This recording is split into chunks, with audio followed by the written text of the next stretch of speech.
my shame. Who could carry that kind of weight? It was my tomb till I met. I was breathing but not alive. All my failures I tried to hide. It was my tomb till I met you. You called my name and I ran out of that grave, out of the darkness into your glorious day. You called my name and I ran out of that grave, out of the darkness into your glorious day.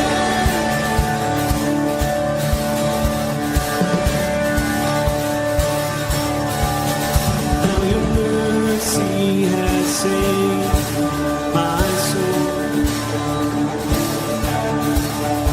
And freedom is all that I know. The old made new, Jesus, when I met you. You called my name and I ran out of that grave, out of the darkness into your glorious day. You called my name and I ran out of that grave, out of the darkness into your glorious day.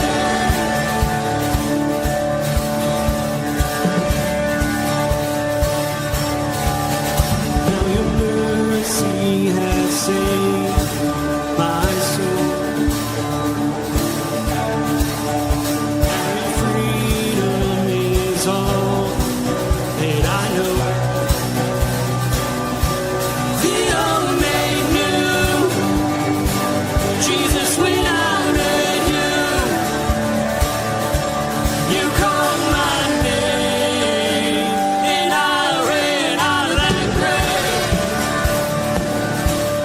out of the darkness into your glorious day.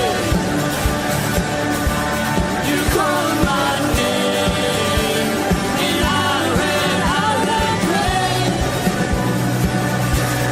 out of the darkness into your glorious day.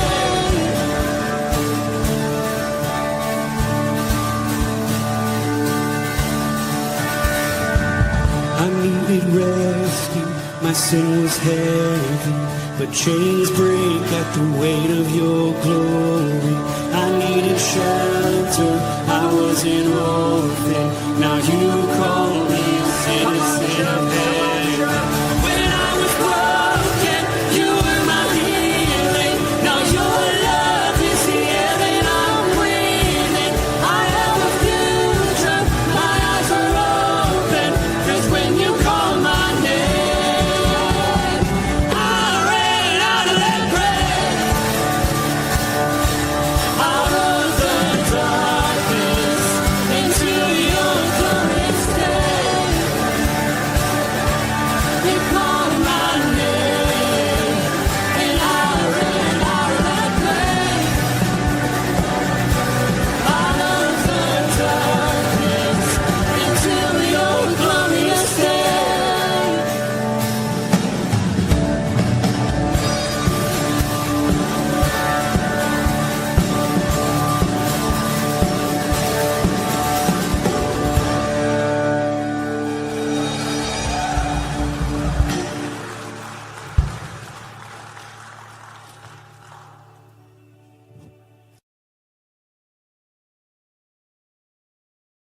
Good morning, Rooted Men. It's great day, isn't it? It's going to be 50 degrees outside, and why did that turn off? That is so weird. All right. Headed on. I swear I was looking at the whole morning. But good to be with you this morning. We're supposed to have 47, 50 degrees here. Whoa, cool. Pretty excited about that. Today's verse is from Ecclesiastes, chapter 5. But before we do that, let's say hello to a few people that have commented, like Chuck B. He said, "Shalom, gentlemen." And I said, "Good morning." Chris Conley's here. Good morning, Chris. Ken Gooch is here, and he says, "Good morning, fellow brothers in arms." And Tom Donnelly's here. Good morning, rooted men. And finally, on the comment list is Bert Reggiati. Good morning, Bert. You know, we get together Thursday night with men's group and sit and talk about life. And I'm always amazed that that since we started doing the rubber hitting the road there earlier in the year, and just talking about Sunday sermon and message and how it affects our lives, how the men share. I mean, I sat there last night and I was amazed to hear some of the things I heard, and we are blessed with some very well-educated, very well-read people in our community, and sometimes getting to know them is the best part.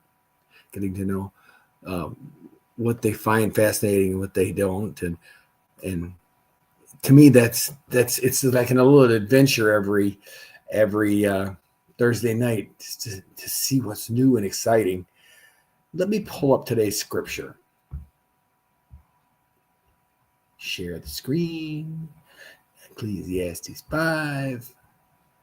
Wow, we're going through this book fast, aren't we? I mean, it's pretty crazy. Let's start with verse 1. What do you say? Because this is the first couple verses in this are going to consume most of the time. I'm telling you, it's guard your steps when you go to the house of God. Draw near. To draw near, to listen, is to better than to offer the sacrifice of fools, for they do not know what they are doing. For they do not know that they are doing evil. I swear I read this beforehand. I just want to stop here because there's a couple of things he said in here that, you know, he guards your steps. What does he mean by guarding your steps? He's telling you to walk humbly, probably listen, be careful, be quiet. And I think the key is the second part of that where he says, offer a sacrifice of fools. I literally had to Google what he meant by sacrifice of fools, because I knew there had to be more to it. Because over the last few weeks we've heard the vanity is all those things that we have is vanity or a vapor. I love the term chasing the wind. Solomon, man, the guy can write. I mean, I guess that was one thing we know is some of the stuff he says makes us think. So I looked at sacrifice of fools this morning just before I went online because it just kept eating at me. And sacrifice of fools is worship without listening, ritual without repentance, just going through the motions. Any religious activity without a submissive heart. So if you're doing it just to do it, it's a sacrifice of fools. If you're doing it and don't believe it, it's a sacrifice of fools. So he's being very clear to you that this is not something to take lightly. It's not something you just do. He's telling you it's so important that you should guard your steps. You should stop what you're thinking and doing and know that what you're doing in the house of God is important. And verse 2 kind of adds to that, but he says, do not be rash with your mouth, nor let your heart be hasty to utter a word before God. For God is in heaven and you are on earth. Therefore, let your words be few. Gosh, Talk about a verse that's talking right to somebody. That's me for sure. We how many scriptures have we done over the last few years where it talks about our mouth? Take every thought captive. Every word we say, we should think about.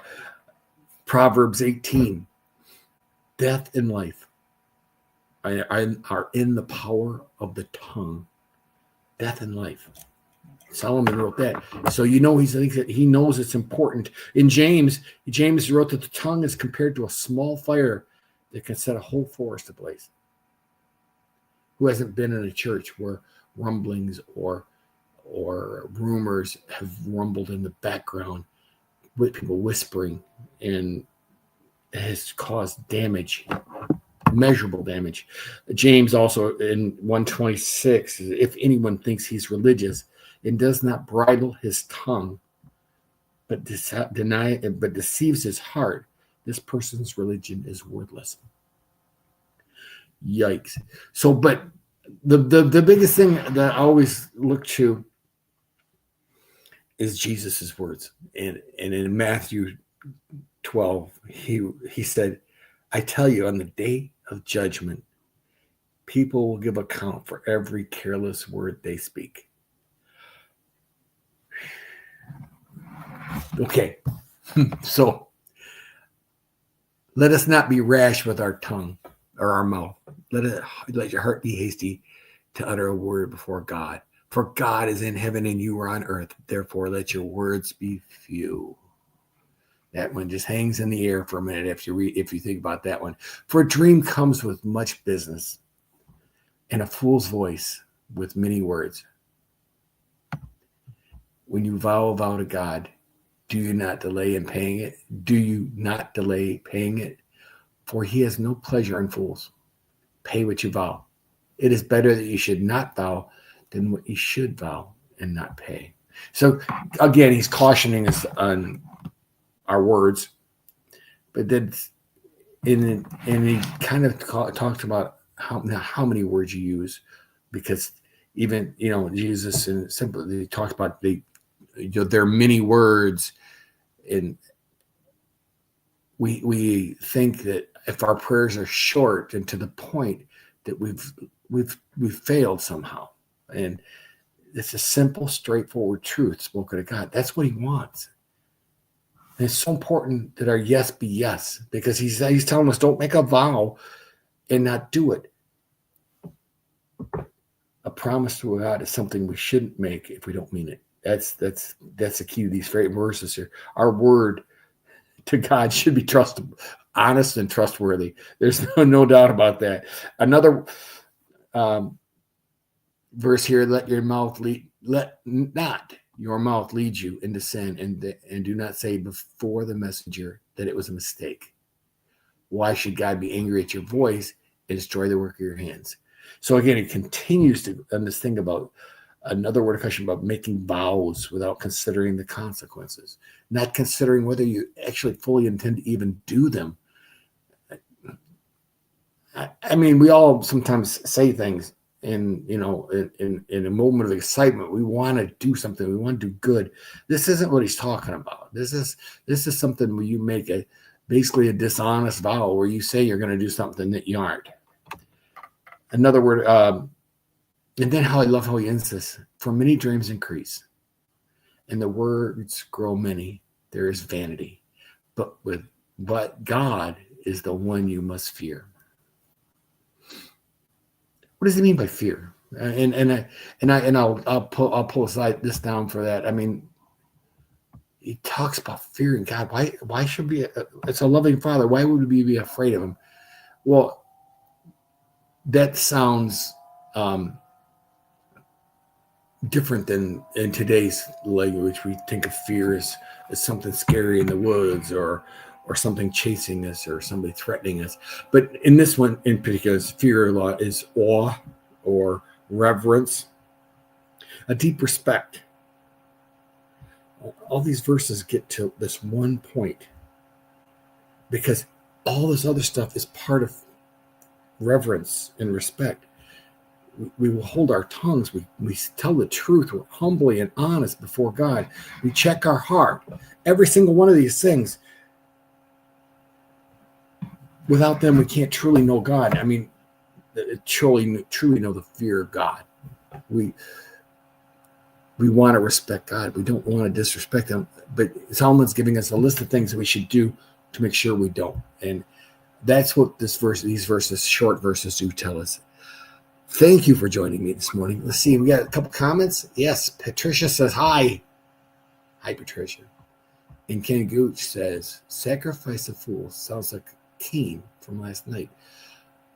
That is really, you couldn't have nailed it anymore. I mean, exactly what Cain was, how God reacted to Cain's sacrifice is exactly what he's talking about when he's talking about sacrifice of fools. Perfect, Ken. Good catching that. Well, it was a blessing this morning. I hope you enjoyed it. This one I love. I'm loving this book. I mean, this book is so much deeper than me. It is fun to look at. We talk about the wisdom of Solomon, and we talk about how the wisest man in the world. But when you look at some of these writings, you go, I get it. I'm starting to see it now.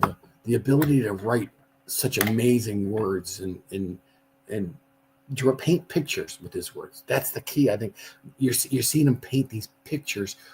He talks about a sacrifice of fool, or all of the good things that we've accumulated, all the wealth and stuff is just a vapor. It has been a true pleasure. And I thank you, and I'll stop talking now so everybody can go to work, except for Chris. Have a firmly rooted day, gentlemen. And may someone see Jesus in you today. Peace.